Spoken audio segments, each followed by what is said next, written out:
goal is that your reflexive breathing pattern, that which you use the most, that you always revert to when you don't pay attention, that's the one that matters, because that's 99% of the time. And if during that 99% of the time, those thousands of breaths you take a day, it's not nasal, you don't process the air, don't prepare it before it goes into your lungs. It's not diaphragmatic, so it's shallow. And then it's too fast, so it's actually going to impair your cellular oxygenation. If you don't have that right, it doesn't matter if it's 10 or 15 or 20 minutes of breath work you do a day, because your reflexive breathing has not changed, it's not improved, so it keeps impacting negatively your day-to-day life, your levels of energy, your health.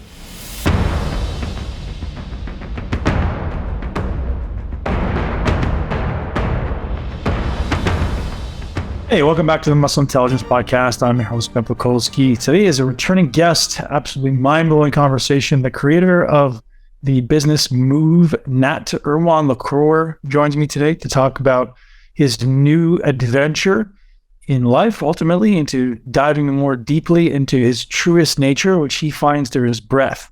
He's got a very specific modality that he loves to implement. He's actually teaching it now around the world to really start to understand your physiology, your mentality, and your emotions.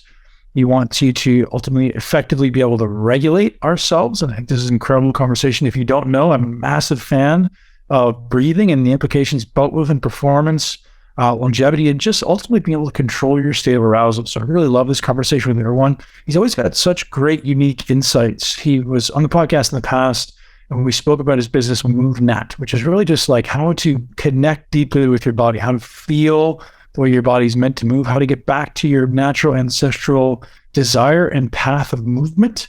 Incredible conversation. We talk about efficient and inefficient breath patterns. We talk about the 3 pillars of efficient breathing. We talk about the problems with hyperventilation, which is so common in our society now, sometimes consciously, sometimes unconsciously, right? So conscious hyperventilation would be things like Wim Hof style breathing, and Erwan's has an opinion why maybe that isn't the best approach. And it's interesting to hear his approach, how to build a dedicated breath practice for you, but also focus on your reflexive breathing patterns. We also speak about the practice of breath holding as a way to learn or relearn proper breathing. It's an incredible conversation, and don't sleep on breathing. It's a really, really valuable, massively impactful practice, and understanding it, its different implications can be just truly an incredible tool to dive into your best life. So some of the ways you may use breathing to dive into your best life or optimize your best life. I use breathing every single day during my training. I use breathing every single day to start my day, to improve my spinal mobility, to improve my ability to relax, to improve my ability to be more excited, more amplified, more aroused. I also use breathing every day to help me go to sleep. So many different ways and implications in breath work, and even during meditation. So just a truly unique and valuable conversation. You'll love Erwan as far as his ability to deliver a compelling explanation. Today's podcast is brought to you by Optimizers. So throughout the last 15 years, I really think my brain is continually getting better. So if you're someone who's listened to the podcast for a long time, since 2013, we've been doing this podcast. We're the OGs of the podcasting space. And, I really feel as though every year that passes, my brain gets better. As a professional bodybuilder, and even before that, I found my memory to be very, very bad. I found my verbal recall to be very, very bad. I could literally read something and 3 minutes later, I forgot what I read. And now I find as though, even though I'm 42, my brain continues to get better. My memory continues to get better. My verbal fluency continues to get better. And I honestly attribute it to my practice around brain optimization, my practices around brain optimization. And a big part of that, overcoming that huge problem that I had, it was really a big problem. I really felt very insecure about it. It was a big problem for me, was mushrooms. You guys know I've been a long time fan of lion's mane mushrooms. I also take chaga, reishi, cordyceps. So they're very, very common in mushrooms. But they're common, but they're incredibly powerful. The vast implications of these mushrooms is just truly tremendous. And our friends at BiOptimizers have put a product together that I absolutely love. It's Collagenius. So it's collagen mixed together with mushrooms, just an incredibly powerful and delicious, mind you, snack that I usually consume either post-workout, sometimes before bed. And I like taking collagen in. Often pre-workout, post-workout, or before bed will be the three typical times that I'll consume my collagen protein. Collagen has been shown pre-workout to really support in the regeneration of joints. So if you read the research will suggest taking collagen pre-workout if your objective is maximizing for joint health. Anyways, without further ado from me, enjoy this amazing podcast from Erwan le Corre and our amazing friends at Bioptimizers and the product College Genius. You can head over to bioptimizers.com and check out the product College Genius, or you can go to nootopia.com. That's nootopia.com and go to Muscle Genius. Do it now. Get hooked up. 10% off. Muscle 10 at checkout. Have an amazing day. Enjoy the show. Erwan, welcome to the show, my friend. Last time I had you on was one of the most in-depth, valuable conversations I've had in a long time, and I'm incredibly grateful to welcome you back to have another amazing conversation, I'm sure. Thank you, Ben. It's always a pleasure to talk to you, my friend. Yeah, someone who is as in tune, as connected to their body as you are, I believe has incredible insights into every aspect of life. I believe the body is the gateway, or holds the key to understanding many, many things. And I know you will say mastered your previous endeavor of MovNat. Now you're on to this concept of breath work and having people access new states or access this new method of breathing. And breathing has taken on a whole new meaning for me and probably for millions and millions of people around the world. And I'd love to have you share what breathing is to you. Life. It's life. Just like it's what it is to me is what it is for everyone. Everyone knows, when we're kids, it's already intuitive.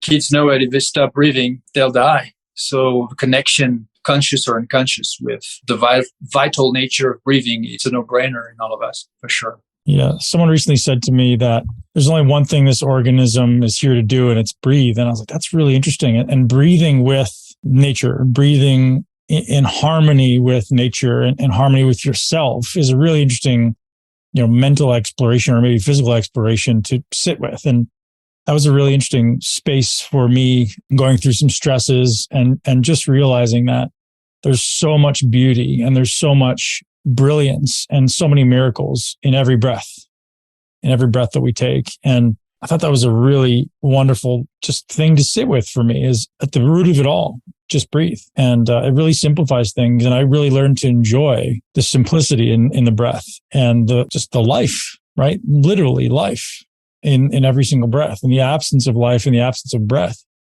And so I think this returning that seems to be happening in the world to, our most true nature through the breath, it's just such a beautiful thing. And I hope this message gets shared with more people. So I'd love for you to share this new directions, new path you're taking through the breath. Let's talk about who we are. Every day we meet people and, hey, hi, how are you? I'm okay. I'm good. Thank you. I'm good. Great. Thanks. All right. It's very, very surface like that. And then if we think about who we are, we're like, okay, this is my name. This is my age. This is what I look like. This is my job. This is my citizenship. This is my race, or all elements of identity. But all those are surface also. Deep down, we're a soul. Who would deny that? Who doesn't want to be a soul? Where we are immaterial or intangible. Breath reminds us that we are embodied. We're that spiritual consciousness that is embodied in this body, flesh and bone and blood. With breath, we remember that reality and that body matters so much. It's very evident that, let's say, we ask everyone right now listening, just close your eyes and for a moment, pause your what's called ventilation. It's the biomechanical aspect of your breathing. Just pause it. Stop breathing for a moment and keep holding it. And what happens? What is happening within? Everything now is within. You're not thinking of what you got to do. You're not thinking of responsibilities, chores, tasks. You're not even thinking about your identity. All of a sudden, you become a feeling. You reconnect that the feeling that you are, pure experience. But typically the response, and by the way, you can breathe again. It's very likely that you felt good for a moment and then you did not feel so good quickly because you got alarmed.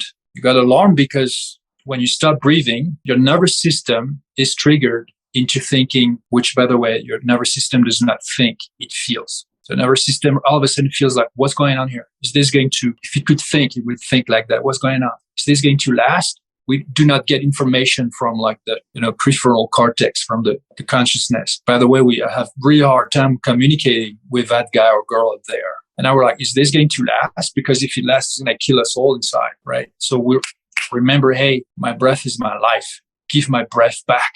So it's profound. It's very profound.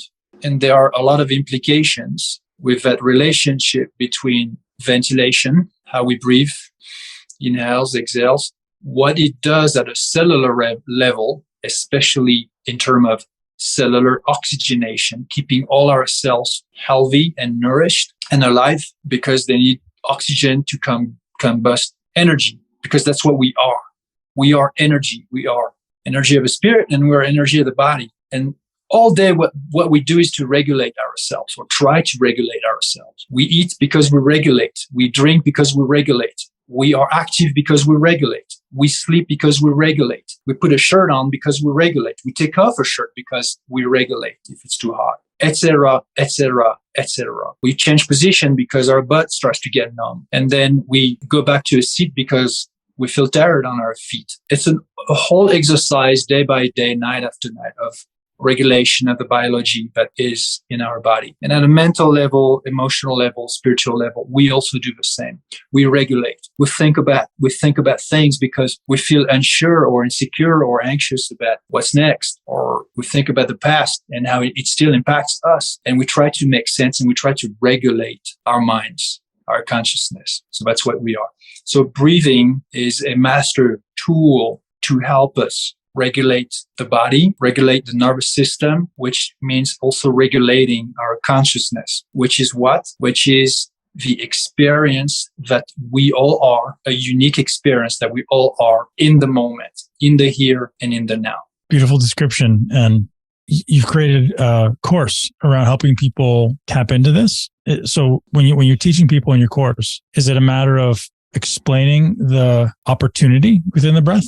Yeah. So I teach breath work because the way we breathe reflexively is the most important. So that's what I teach first. So the point of breath work, because there's a lot of, it's very trendy at the moment. This is something, by the way, which I've been teaching for a long time. Back in the days, 2009, I came to the United States and started to teach MovNat, natural movement.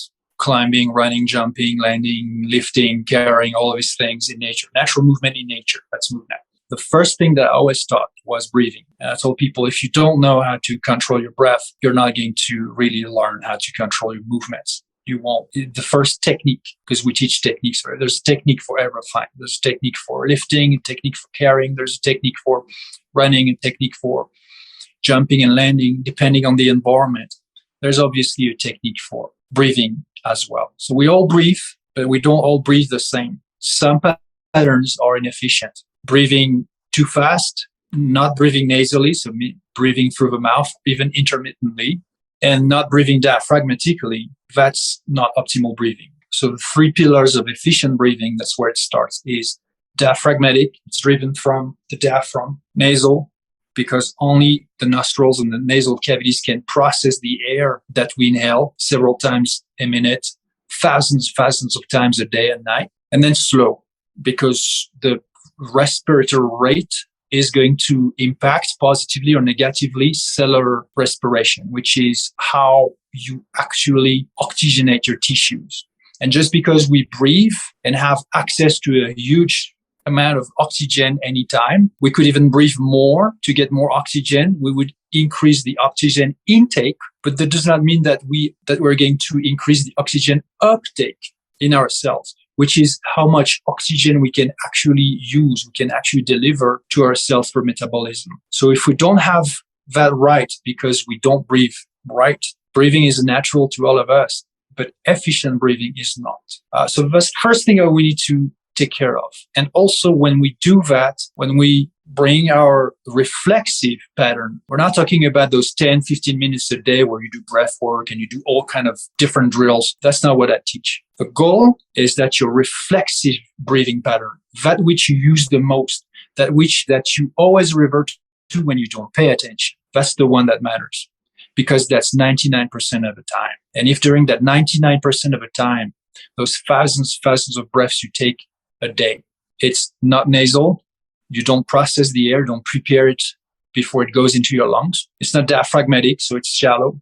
And then it's too fast. So it's actually going to impair your cellular oxygenation. If you don't have that right, it doesn't matter if 10 or 15 or 20 minutes of breath work you do a day, because your reflexive breathing has not changed and it's not improved. So it keeps impacting negatively your day-to-day life, your levels of energy, your health. Okay, that's the first thing. Then I teach BreathHoldWork, which is how you hold your breath, because there are benefits to that ability, physiological benefits. And I'm almost finished, but beyond the physiological benefits, you learn to downregulate your nervous system, which is a neurophysiological impact and benefit.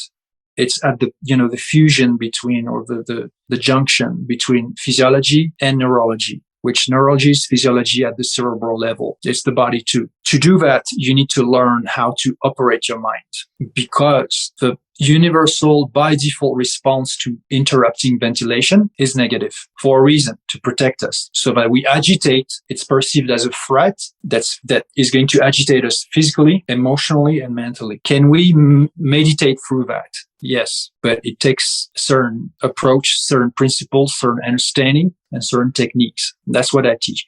If you can learn to do that while you're under stress, a neurophysiological stress, which is triggered by your self-induced BreathHoldWork, self-induced stress, you stop breathing, you decide. So you decide that you do that to yourself.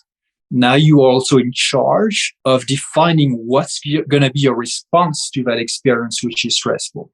And if you learn to regulate your inner experience during that stress, well, guess what? It's going to benefit. It's going to carry over other experiences of life that are stressful when you interact with the world. People, colleagues, neighbors, family, complete strangers. But first you need to have that space where there's no interaction with the outside world.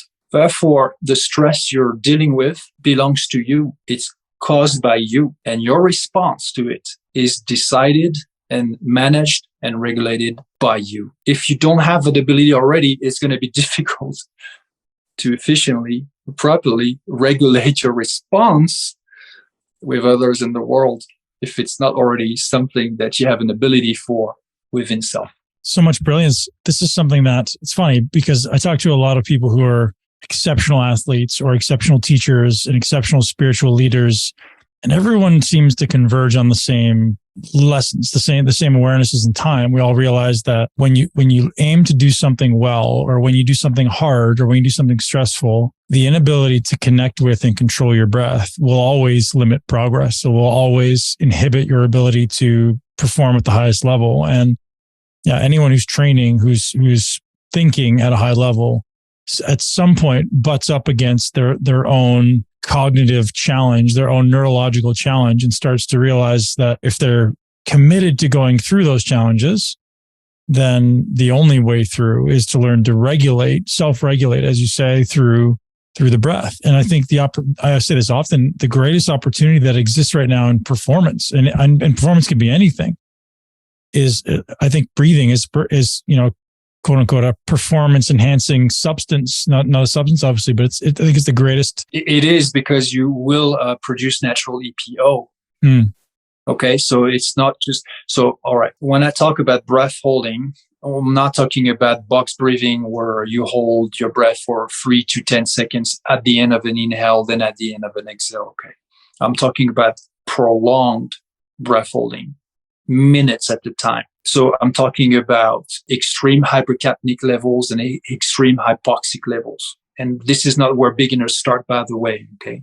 But at the level I practice, so my ability to hold my breath is beyond 8 minutes. Here where I live, I'm at 2,015 meters of altitude. That's 6,600 meters of altitude. I can hold my breath for 7 minutes. Theoretically, that's 25% more at sea level. So we're talking about minutes, 30 plus breath hold ability. When I do that, and because of the level at which I practice, I reach SpO2, which is oxygen saturation, very, very low. So at the end of a breath hold, it's in the low 70s or in the high 60s. When that happens, it means your oximetry, your oxygen saturation, peripheral level, we're not talking about the brain, is very low. But then even after you breathe again, you resume breathing, it keeps going down. It can go down below 50%. The lowest I've seen in my case is 38%. Wow. You want to understand the people, because you know these things, Ben, because you are well versed into all things physiology. 50% blood oxygen level, you pass out. Anyone pass out, except if you're trained. You would be rushed to the ER, okay?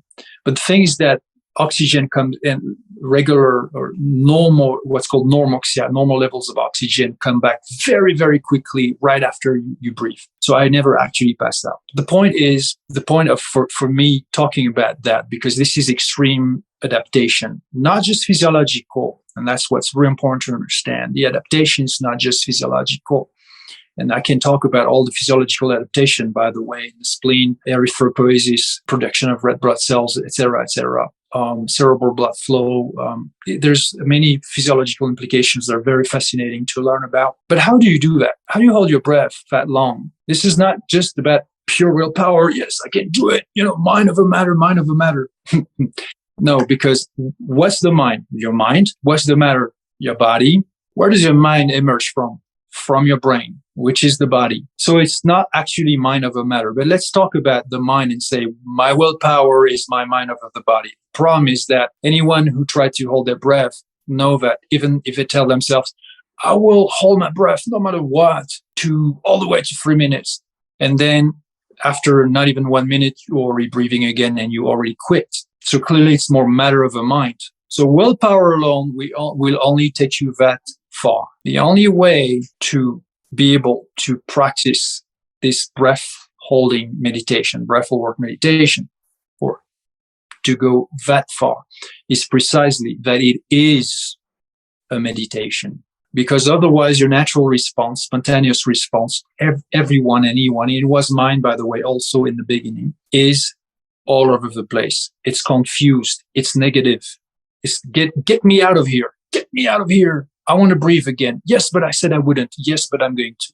So your mind goes in all those directions and goes in all through those negative thoughts and also negative emotions. How do you make it a different experience? Physically, mentally, emotionally. You must have a path. You must have an understanding. You must have a method. And this is what I teach. And even regular meditators, like people who are veterans, people who've meditated for a long time, it may help to a degree, but only to a degree. Because, well, let me keep that for a little later. And even people who are athletic, great marathon runners or things like that, they have great oxygenation, right? They have great energy systems, super optimized. Do you think that just because of that, they're going to hold their breath for 5 minutes right away? No.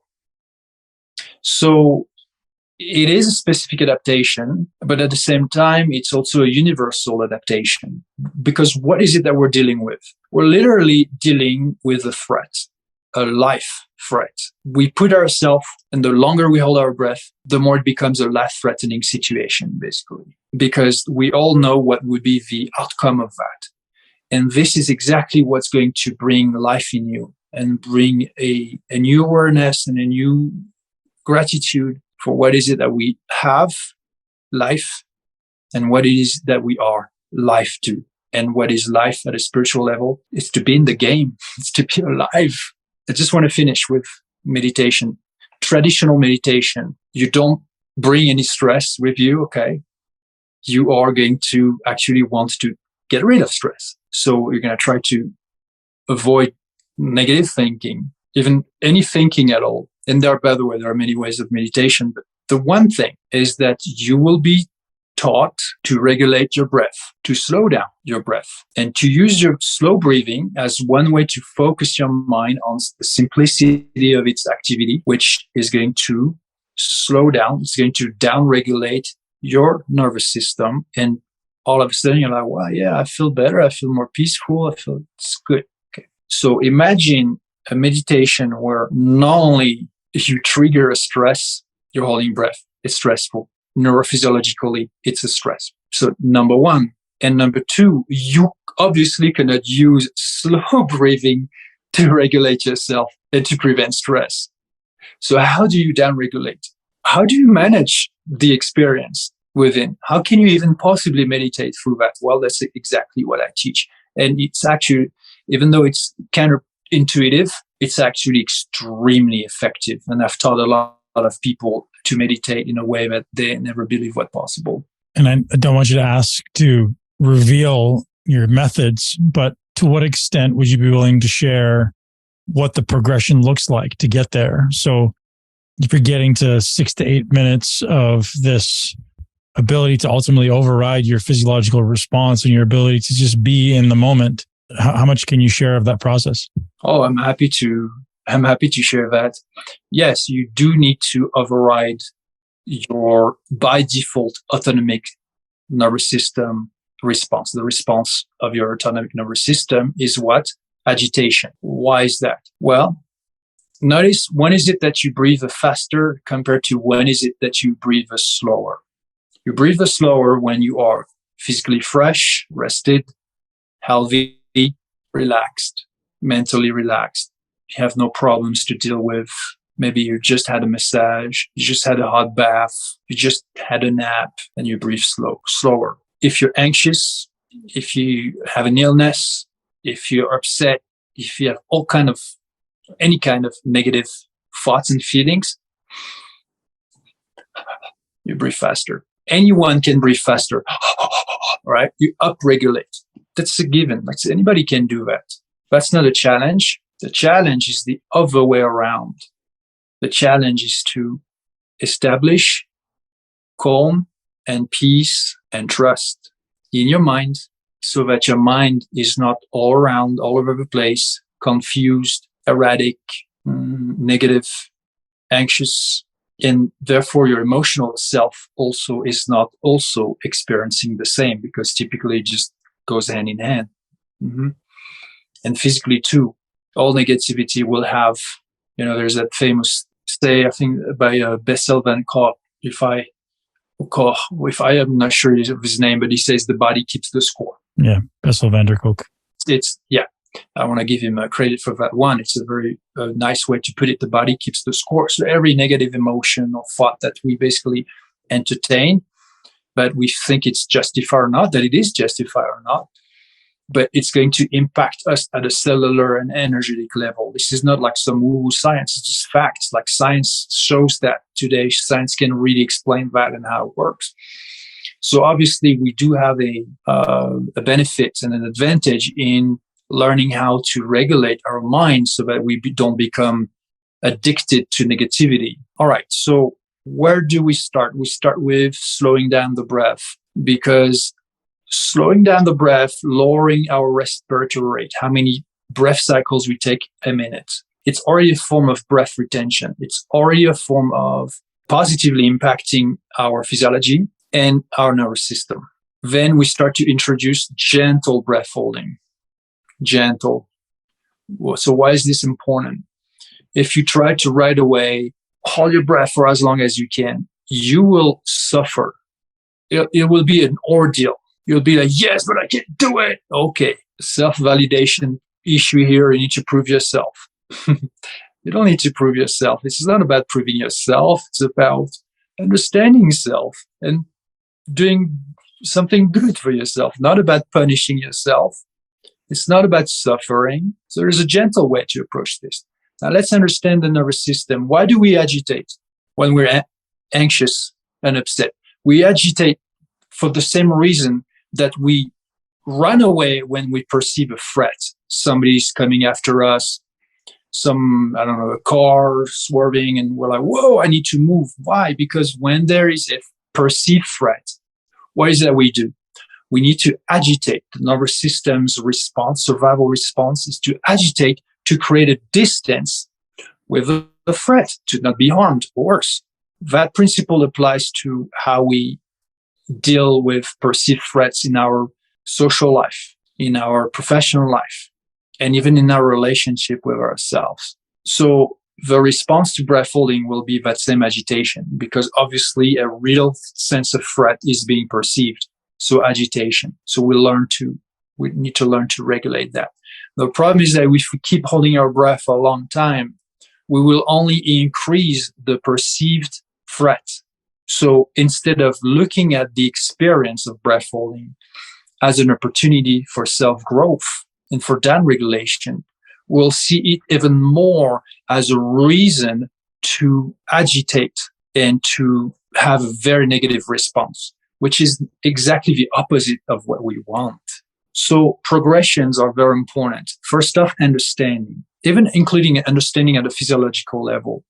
The reason why we want to but to breathe fast has nothing to do with lack of oxygen. It has to do with too much CO2, CO2 buildup in our blood, which in itself is completely harmless. And not only it's harmless, but it's actually beneficial. I don't want to talk too much, Ben, because you may have. No, this is perfect, man. I'm enjoying you're walking us down the path.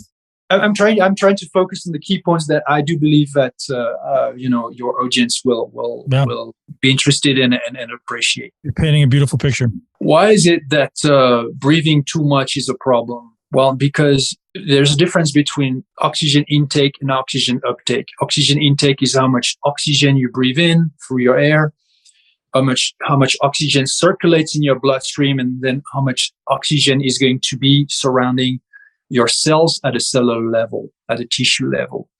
But having a lot of oxygen does not mean that you absorb more oxygen, because your metabolism has specific needs. It's not going to burn more oxygen than it needs, because it's not going to burn more calories than it needs to burn at a given moment, depending on its activity. So bringing in more oxygen does not equate oxygenate better.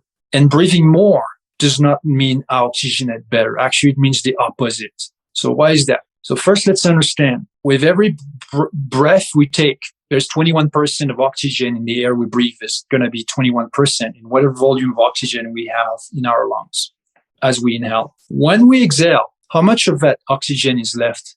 30%, I think it is. Could be more. So that would be 30% of those 21%.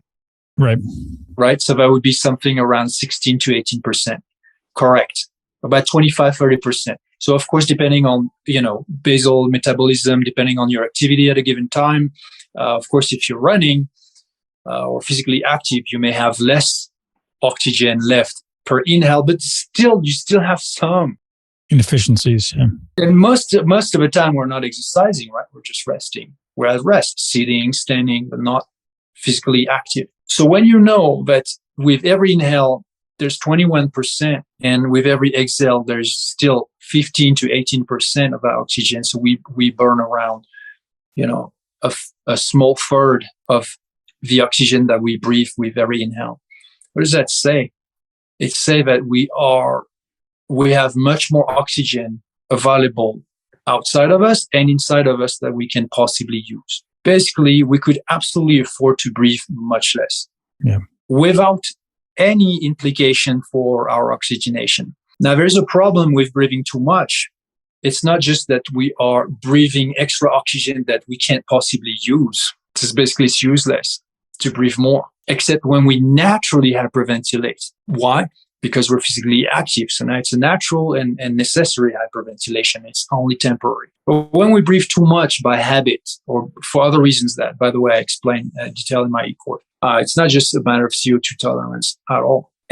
With every extra inhale, means superfluous inhale we take, there's also a superfluous exhale. Is that exhale neutral? It's neutral as far as oxygen exchange? As far as its potential impact on cellular respiration and therefore on cellular oxygenation. I think it would depend on the duration and the amount of CO2 excreted, right? Yeah, well, so it would depend on rate and volume of the respiration. It means, how fast you exhale and how much volume of air you exhale. But what's very likely is that if you overbreathe, so you have a habit, it's ingrained in your nervous system of breathing too shallow, but also too fast. So overall per minute, even if your breathing is shallow, the volume of air that you inhale and exhale per inhale and exhale is not high. But because you're taking too many of these breaths, overall, the volume of air that goes in and out of your body is higher than it should be. So you're inhaling more oxygen than you can possibly use.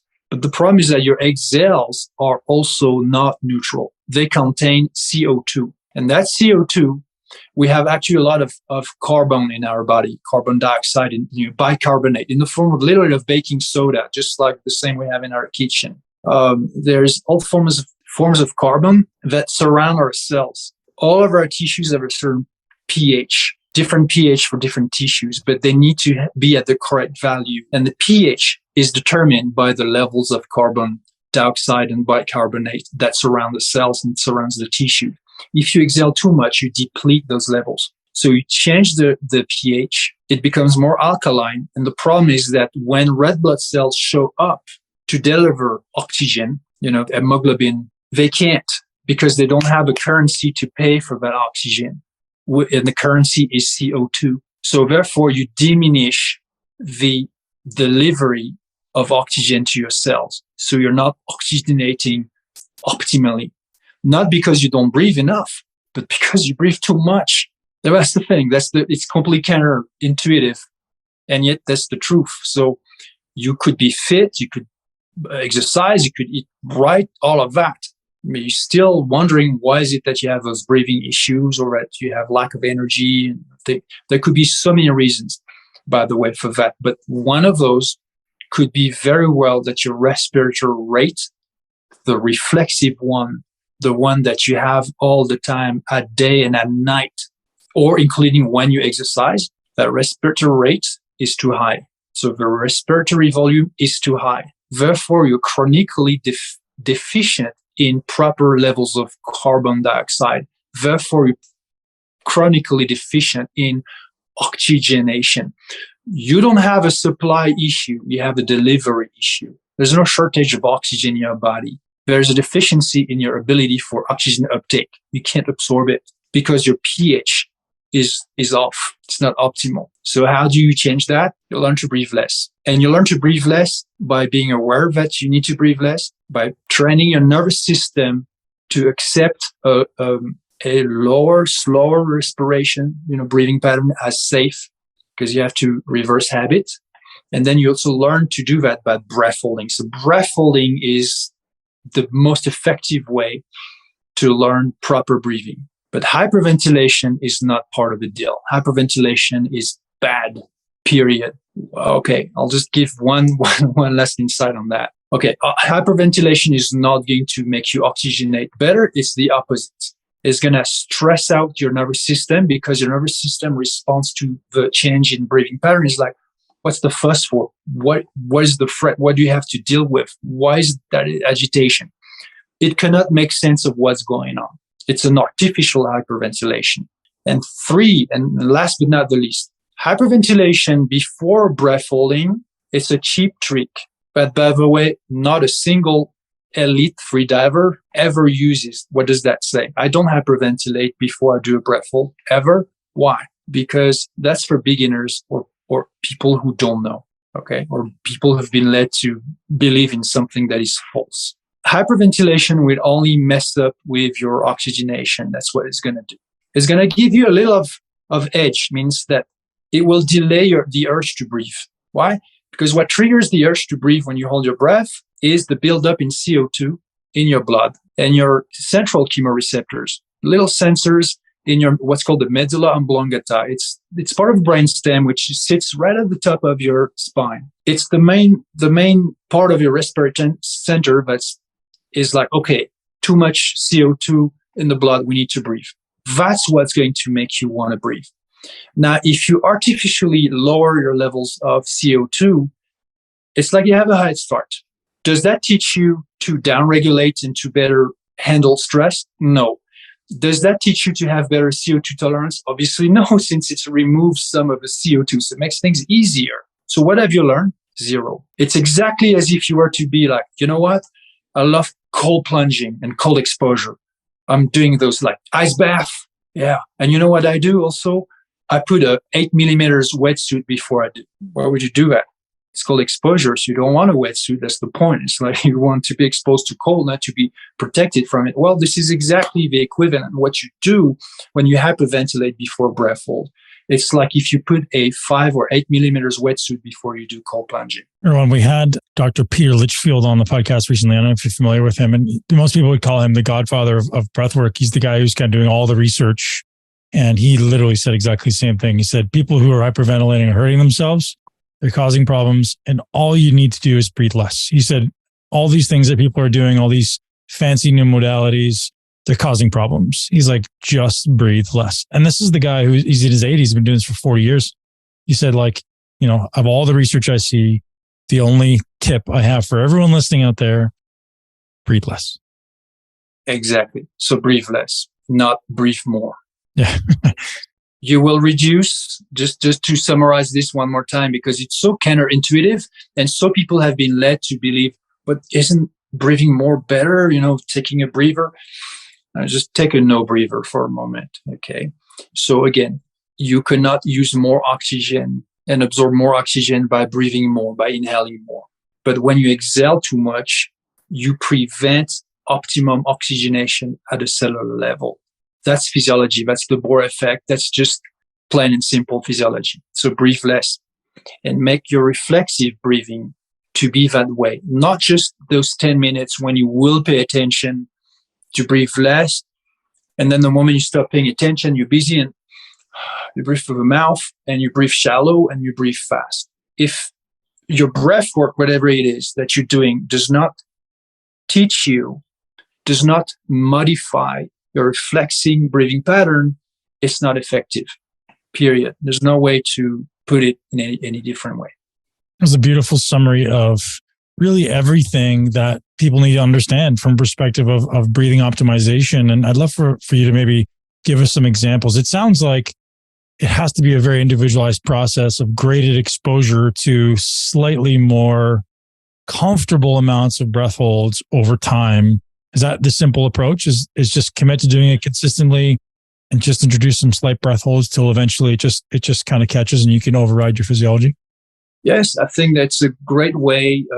It's actually the way I teach it in the beginning, and I call it the timeless approach. Timeless means you do not need to time anything. You just need to feel. I do suspect, a lot of people catch themselves holding their breath from time to time, and they're like, "Oh, that's bad." It's not great. In fact, it's good and bad. So let me explain to you why. Efficient breathing should be smooth.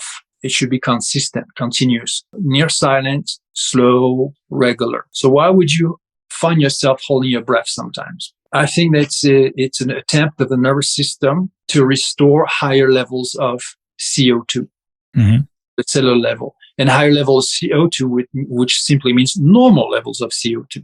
If you're chronically overbreathing, and you may not realize that you are, and most people do, and they don't know. So you are chronically deficient in CO2. So your pH is off and your oxygenation is suboptimal. So when you're going to hold your breath, that's not something that you do consciously, but I suspect the nervous system, the respiratory center are doing that in order to try to restore optimum oxygenation. Because when you hold your breath, even for a few seconds, you're going to not exhale that CO2. So you're going to keep it inside. Now, why would you do deliberate breath holds of that kind for the exact same reason? I think people need to we need to reiterate that many people are eating alkaline foods in the attempt of having this thought of, I want to alkalize my body, when in reality, food doesn't alkalize your body through your stomach. No. The only single way to change your alkalinity or acid base or your pH is through the breath and through manipulation of retention of CO2. Yes, exactly. Yeah. So hey, all night you breathe too fast or you breathe through the mouth, bad deal. Yeah. If all day you do the same, bad deal. So they say we take 23,000 breaths a day. That's one of the things that you hear all the time, because people like to parrot information without actually doing any investigation. Let me clarify this. I don't take 23,000 breaths a day. I take much less than that. Some people take more than that. So that's an average. It means that depending on your respiratory rate, you'll take less than 20,000, more like 15,000. And some people will take more than 30,000 breaths a day. When we say a day, that includes the night. So that's thousands of breath cycles a day of difference between one individual to the next. A person that on average would breathe 10 times a minute, we're talking about 10 breath cycles, that's 10 inhales, 10 exhales. And a person who would breathe 20 breath cycles a day, okay, that's twice as much. 360, 5 days in a year, 10 years of that, 2 decades of that, 50 years of that. You don't think it makes a difference? We're talking about hundreds of millions of superfluous breaths taken by the overbreather who never knew he or she was an overbreather. Millions of, like hundreds of millions of extra breaths that are not inconsequential. They have an impact on your well-being, on your energy levels, on your emotional states, on your health, since it's directly impacting your cellular respiration. It's impacting your metabolism. It's impacting the energy that you are, because we all basically, life is the regulation of energy at every level. And breath is the one thing that you do all the time. You don't move all the time. You don't eat and digest all the time, but certainly your metabolism never stops. And your breathing never stops. And even when you stop your ventilation for a moment, which is breath holding, cellular respiration never stops because metabolism never stops. So anything that's going to impact your breathing long term, we're talking about years and decades. I mean, it's undeniable. Yeah. And by the way, in the living world, in the world of mammals, there is a strong correlation. It's not possible to say causation, but there's a very strong correlation between respiratory rate and longevity. Gosh, you read my mind with that. And so I was literally about to say that. I was like, so many people are going down this path of like, they want to find molecules and they want to find supplements and all these things to take, yet nobody's going, hey, the number one thing probably you can do for your breath for your longevity is optimize your respiration rate. And so my team's created 20 longevity metrics, 20 things that are most highly correlated with longevity that we can ultimately control the outcomes of, objective outcomes. And I think at the top of the list is like breathe 6 times a minute, right? 5 to 6 times a minute, find your resonant breathing rate. And that's like, even that, I mean, I'm going to guess you probably read that at rest or less. Oh, sorry. 6 minutes. You're asking if 6 minutes is no. 6 breaths per minute is what we advocate as being an average. Yes. So that or less, by the way, depends on your level of training. But in healthy individuals, because that's the thing, is like people love to be like, oh, it's all there's no. It's something natural to people, breathing, and so find what works for you. And like, okay, well, does a person who breathes like that all the time, did they find what they work for them? No, they're harming themselves out of their ignorance. There's no way to, don't beat around the bush and don't be like, oh yeah, we're all unique. And no, we're not. We're all unique, but we also have the same body, the same physiology, the same lungs and hearts. And nervous system, it's all regulated by the exact same principles. You can't tell that. You cannot possibly say that somebody who's completely morbidly overweight is healthy. In the same way, you cannot say that somebody who breathes like 20 to 30 breath cycles a minute is healthy or breathe healthily, because that's their unique way of breathing, and we're all different. Cut the crap, period. And that's a spiritual statement, by the way, because you're harming people by spreading this kind of like vague bullshit. It's bullshit. So breathing slow, that's how you are healthy. That's obviously not the only important factor that is going to make you healthy. Sun exposure, grounding, rest, sleep quality, and then relationship with others, relationship with yourself, the way you think, everything, what you eat, obviously, and what you don't eat. Everything plays a part. It's all part of the way that you are efficient and healthy at regulating the energy system that you are. We're all an energy system made of systems within the system, and everything is interconnected. So, but breathing is that one thing, because it's about oxygen. You can talk about mind over matter all you want and the unlimitedness of consciousness. But do this, stop breathing, and you lose consciousness. You lose your mind. Literally, it means there's no more oxygen to fuel your brain, shuts off. Where's the consciousness? Where did it go? Where's your spirituality? Well, clearly, we're embedded and embodied in that interface, which is the body. And without it, that consciousness cannot exist anymore, at least not on this plane, not in this reality.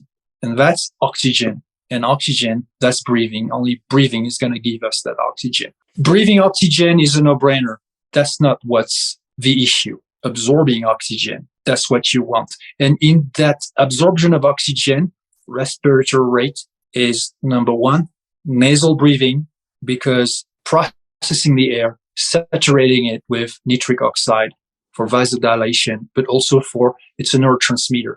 It tells oxygen where it needs to go. And it's very simple in the end. It's not like, well, there's different ways. No, there's not different ways. There's only one way. I can breathe less than 6, if I'm really completely relaxed, yet aware and awake, I'll breathe less. But anywhere below 10, when you're like, for instance, right here at rest, sitting, your respiratory rate should be less than 10 breaths, for sure. And it's easy to measure. Take a stopwatch. You observe your breathing without judging and without trying to alter it, and you calculate. If it's an effort for you to breathe less than 10 breath cycles per minute, again, one breath cycle is one inhale, one exhale. Do that simple test. If you have to force yourself to breathe less to get to less than 10, and you're just at rest, okay, you know that it needs to be addressed. How much time do you suggest people spend doing this every day? 24/7. As far as practicing, because we're not always conscious, how much conscious practice are we doing? Practicing, so it's very easy to do that a lot. It's more like, I would tell people, look, a simple way to do it. You may have a dedicated session, give yourself 5 minutes every day, maybe every morning, every evening. It's a possibility. If you have that time, do it. Otherwise, there's so many times during the day where you're not actually working, or even you're working, but you could do that. Just pay attention to your breath. So that just takes a second. All you have to do is to remember. And once you remember, you ask yourself those 3 questions, because those are 3 pillars of efficient, healthy breathing. Am I breathing through my nose? I don't know if you've noticed, but most of the time, not all the time, most of the time, as I speak, I'm breathing through my nose. Mm-hmm. And you wouldn't know how many breathwork teachers or experts are breathing all the way through their mouth when they teach. Okay, so am I breathing through my mouth, through my nose?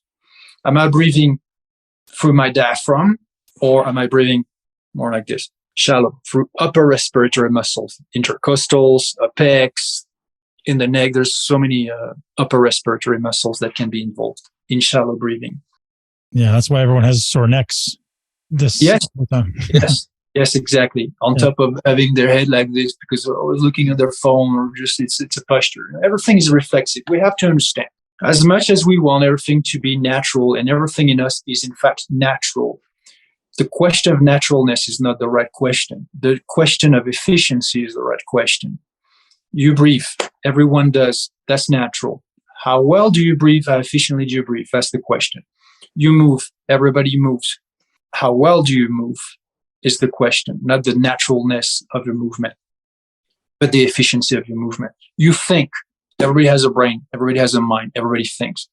It's natural. That's not the question. The question is how constructive, positive, effective that thinking is. Do you know how to operate your own thinking, your own thoughts? Or is it all over the place and working against you? So the 3 pillars, nasal, diaphragmatic, and slow. It's not an order of importance. They're all 3 are important. It doesn't matter which one you think about first, but first think about your breathing. Pay attention. Oh, I'm breathing. Yeah, fortunately, you don't have to think about it to be breathing all the time. So the moment you pay attention is when you shift from the mindless to the mindful. And every mindful moment is a moment of paying attention. It's a moment of self-examination. All growth is in that self-examination. No growth can happen without that self-examination. It does not mean that you're a control freak of controlling yourself. It just means that you know that there's always room for growth, room for improvement, and that attention, if well used, well placed, well directed, will serve your quality of life, serve the quality and the enjoyment of the experience that you are. Breathing is one of those things. Very simple and yet so powerful. So just remind yourself as often as possible. You're opening a door, you're closing a door, you're sitting, you're standing, you're driving a car. At any moment, you can remember, oh, I'm breathing now. Okay, obviously, and thankfully, let's examine that. How am I breathing? Oh, I caught myself breathing through the mouth. Actually, I went like this. And that's what triggered me to remember. So you set your mind.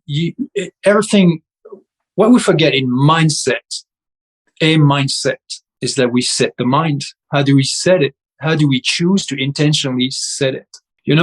Taping before sleeping, very effective. But there's something more effective than that, is to set your mind before you sleep. And then even to tell yourself that when you will be sleeping, if you catch yourself breathing through the mouth or breathing too fast, breathing too heavy, you will adjust that. As you are sleeping, which is supposed to be unconscious, you're still conscious when you breathe. Anyone knows that how many times it happens that you set an alarm to, let's say, 6:30 and you wake up exactly 30 seconds before the beep? 6:29. Exactly. Excuse me, you are asleep, right? Deep asleep. Actually, you wish you could sleep longer than that. And yet you wake up like that. You don't even look. You can't possibly know what time is it. So what part of your psyche is aware exactly of where you're at time-wise? And not only knows that, keep tracks of that, but then makes a conscious decision or probably unconscious decision to wake you up back into consciousness. So who operates that? What operates that? That's your brain, brother or sister. And you can set your brain to a lot of things, including to readjust any behavior that you have reflexively, automatic, that you've never questioned. And now you question them, and now you pay attention. And now little by little, you start to modify and improve. Bruce Lee was great at what he did. He said, at first it's just a punch, or was it a kick? I don't remember. Then it's not a punch. It's not just a punch or not just a kick. And then once again, it's just a punch, it's just a kick. What did that mean? At first, you don't know what you're doing. You don't know if you're efficient or not efficient. You just do things reflexively, but you may have unconscious incompetence. You don't know that you're doing something wrong, or that you're just doing something that could be significantly optimized if you were to learn how to do it better and if you're to pay attention. Then you become conscious of your incompetency and you learn how to be consciously competent. You learn to do it right. And ultimately, after many, many repetitions, mindful repetitions, you substitute the old pattern, reflexive pattern, then a new, fresh, efficient reflexive pattern. You don't need to think about it and to pay attention to do something right. And it's the same thing. It's breathing, it's posture, it's the way you respond to things, the way you think. It can be anything. It's a new version of you that you can enjoy better. Who doesn't want that? But it takes self-examination and self-awareness. And it takes practice, it takes intention. Not just one intention, as in, it's generally you have an intention, New Year resolution. I make one intention that's going to be for the rest of the year. No, but intention is constantly renewed and renewed and renewed and renewed. And you only will keep benefiting and keep progressing as long as you renew your intention. So you need to pay attention and pay attention and pay attention. Attention, intention. It's two sides of the same coin. What do you want? That is the question. It's on you. What do you want to pay attention to? What matters to you? That's a beautiful masterclass into self-exploration, self-examination, understanding the breath. And I think many, many people are going to benefit from your teachings, from your wisdom. I definitely want to direct people to your course. I definitely would love to attend. If you're teaching live sometime, I'm there. please share your website with us. And yeah. You're my guest. And I know that a lot of your followers, they love everything strength, all right? Because strength matters and matters for good reasons. And not just strength, okay? So health, functional movement, a lot of things that you share about many things. I train strength too because, well, you need bone density. You need bone density, very strong, healthy bone marrow to generate blood quantity, large amounts of healthy red blood cells. Then they go through the spleen. That's for blood quality. It's the regulation of the quality of your red blood cells. Those who are not good, they should be, done and recycled. And so physiology matters a lot. In all things oxygenation, there's a relation to all of the patterns of a healthy lifestyle, including movement and strength training because of erythropoiesis, the production of red blood cells that's in the bones. Resistance training is the most important for generating that kind of benefit. But then you have sun, essential for oxygenation. It's all, and some, foods, choice of food, all of things are related. So it's not just something that have to do with, like the consciousness and spiritual or psychological considerations. They do matter immensely. The tangible part of us, flesh and bone, that, grip strength, meat, food, it matters enormously too. So for my performance, I have to also do all kind of trainings, specific stretching, specific cardiovascular efforts. It's not just a meditation, but it can be just the life of the body, and it also cannot just be the life of the mind and the spirit and the heart. You want to create a real community there, a real cooperation and connection. It's very important to be balanced. Beautifully said, sir. Erwan, thank you very much. Thank you for being here. I'm incredibly grateful for you making the time. And can you share where our audience can learn more from you? Right. So there is BreathHoldWork.com. BreathHoldWork, it's one word, BreathHoldWork.com. There is also, and always, what I've been known for, which is MovNat, MovNat, which is natural movement. That is teaching people, I like to put it as a school, an education system, a school of physical competency or physical capability for the real world.